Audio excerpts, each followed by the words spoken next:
Hello everybody, what is up? I'm back. Hopefully this will be my third video on the channel, unless it gets taken down, but I don't think it should. I don't think I will be making any,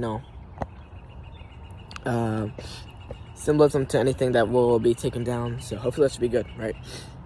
So today I just want to talk a little bit about the problems that the dissident right, the far right, the that kind of online space is running into, and the problems are they're actually pretty big. In my opinion, I'm a bit of a purity spiraler. I don't like, I like things to be correct. I like things to be orthodox and to be fully on par. And so I don't like the sorry, something just came in. I don't like the disunity and the different ideas and ideology that is being spread among the dissident right. So that's what I'm gonna get into today. So first of all, we have to see who are the main people, the main influencers and podcasters of this dissident right sphere. And I think, of course, we have Nicholas J. Fuentes. We have Tucker Carlson. He's probably one of the biggest podcasters in the world. We have Candace Owens. She's a bit less strictly political. Well, she's a bit more like cultural and like conspiracy theorist slop, right? I don't think she's very smart. But who else do we have? We have people like you can say Vrillium, if you know who that is. We have people like maybe Sneeko. I don't know about Sneeko, but he's just an example I'm gonna bring up later. And we have people like Asmongold. Okay, so we have different, leaders on the dissident right, on the far right. I'm trying to think of anybody else who might be there we could categorize on this side. But I think that's good enough for us to get across the message. There are a bunch of based chud tubers around right now. But half the people I talk about people might not know, So this all comes down to two issues, which is the moose. Hopefully you can understand what I'm saying by moose. Something that I can't really talk about on YouTube because it kept getting my videos taken down. I'm obviously just talking about cows, right? The sound that the cows make, which is moo, right? And the state of the moose, which is somewhere in the Middle East.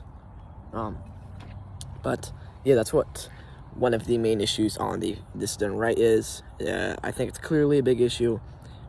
And we have also, which I think is the underrated issue at this point, which is identity and demographics, which can be pointed to as a part of nativism or nationalism. And do you hear that bird? Dang, it's pretty loud. So these are the two main problems that the dissident right is tackling, and there are different ways of doing this, and there are different views and things that they like to emphasize.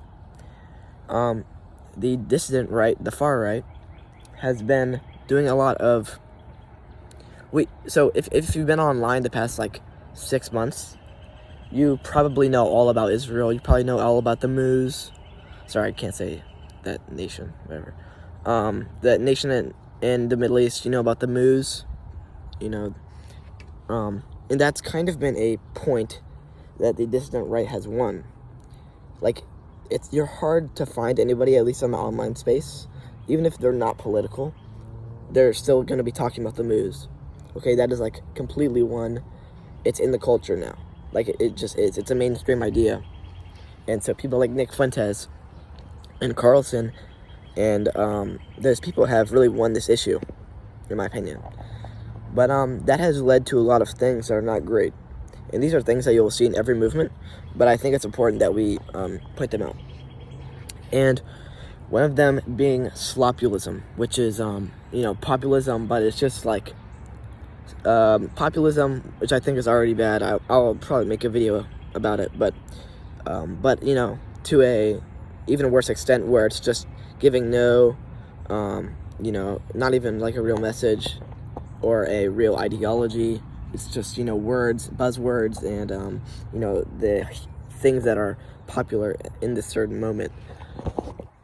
And that's kind of what the moo issue has become, the mooish issue, where everybody sees this, everybody understands this now. You know, this is a issue totally won into the culture. And so we see a lot of sloppyism where, you know, everybody's talking about this.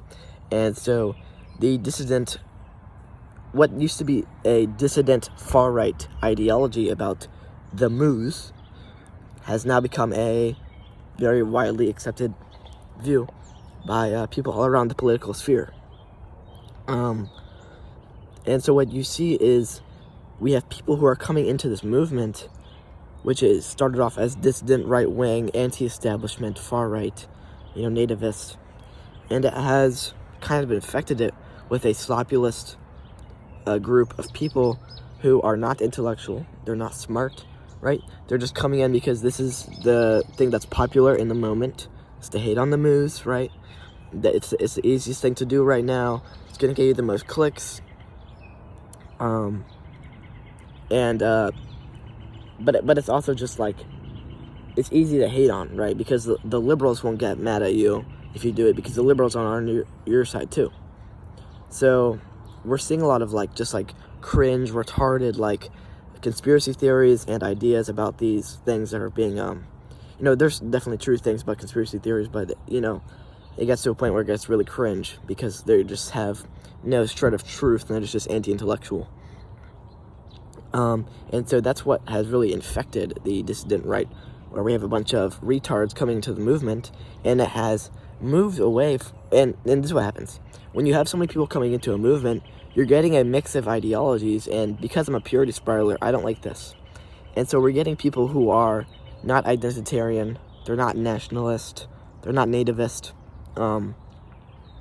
and they are in this movement just because of the one single policy of the moves, right? It's a one policy movement, and it's turned from a movement into a coalition, where you're coalitioning with these other groups, these leftists, these Marxists, and these libertarians who might be on your side.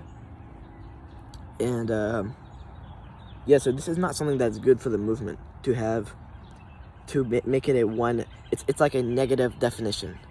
So, like, if you're saying something is if you're saying, say you're thinking of a tree, and you say it's not a plate, well, that's a negative definition. That's technically true, but it's not very specific. So this coalition has become negatively defined, where it's just anti-Israel, but it's not giving a positive message. Like, it's not saying it's made out of ceramic material. So I believe that this movement needs a positive message along with a negative one. It needs to bring an ideology to the table.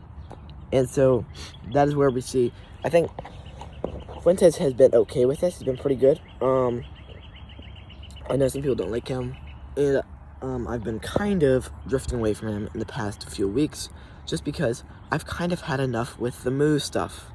It's been the most popular thing. I've been watching all these videos and reading all these things, and I've been doing that for about 6 months, and I'm kind of done with it. It's like, I think we get it. I think we won this issue. And the problem is that people are not tired of it. I mean, you don't have to be tired of it. You can still push it, right? But that's turning into the only issue that people are talking about. Like Carlson, when's the last time he talked about immigration? Seriously, I mean, he mentions it once or twice in a podcast, but it's fully about, you know, these Moo issues and this nation in the Middle East, and you know, that's a problem, right? Because what does this really mean? You see how people can come into this faction without actually believing many of the things, but because they just see clips of Instagram Reels, and they think that they're in it, right? They think that they believe the same things as someone like Fuentes does, when really they're not far right. They're not nativist. They're not a nationalist. They're liberal. Like, not liberal by, they might be liberal by, like, you know, progressive, but they're liberal, right? Classical liberal. And I will, of course, be making another video on that. But really, this is kind of the crux of the movement, where we have these two things that could take the lead of the faction. Where is it going to be anti-Mu, anti-nation of the Middle East, or is it going to be, you know, is it going to give an actual positive ideology out into the world, and one that can be played with, and one that can be led to power, where we can actually get power to make a change, right? And so I think that the intellectuals have to rise to the top. This has to turn away from a populist movement. We have to have the intellectuals. You know, Nick Fuentes is kind of the face of the movement. He needs to move away from people like Sneeko, Jake Shields, Brillium.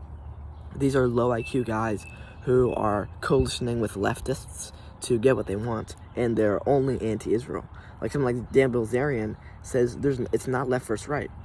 It's not left versus right. It's only anti-Mu. And it's like, well, you're just a retard. So that's what I have to say. And if you want to look, see another video on this right-wing coalition, the YouTuber has a really good video on, you know, is it the left versus right, or is it just the Mus? He's a good video on that. But this is the defining moment where we need people to rise to the top.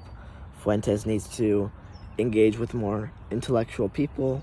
He needs to start pushing more positive messages against immigration, against liberalism. He needs to go against liberalism, you know, because most people who are in this faction don't even know what that is, right? They probably think of progressive when they hear that, right? And they're not truly traditionalists. They're not truly nativist or far right. So yeah, we need to have a real ideology. And I'll say one more message is, there's this recent event that just happened, which is called America First United, and this is kind of what I've been talking about. It was like a populist, sloppulist movement, where literally the entire goal of the event was against Israel. And no, it doesn't have anything to do with Fuentes, even though it says America First in the title. But it's just against Israel, and it's not pushing a positive message. And because of that, they could invite these leftist, Marxist, Muslim politicians who are, you know, they're anti-white. And the problem is that they are against the Mus for the wrong reasons, right? Because they're only against the Mus because they think Mus are white, and because they think it's the nation of the Middle East is a colonial project, when there's actually bigger reasons. And well, first of all, that isn't true, but there's bigger reasons, more important and true reasons to be against the Mus and that nation in the Middle East. And so yes, hopefully this video does not get taken down, and I can actually get a good video into the algorithm on my channel, because I haven't gotten too many strictly political videos out yet. So yes, hopefully some people watch this. See ya.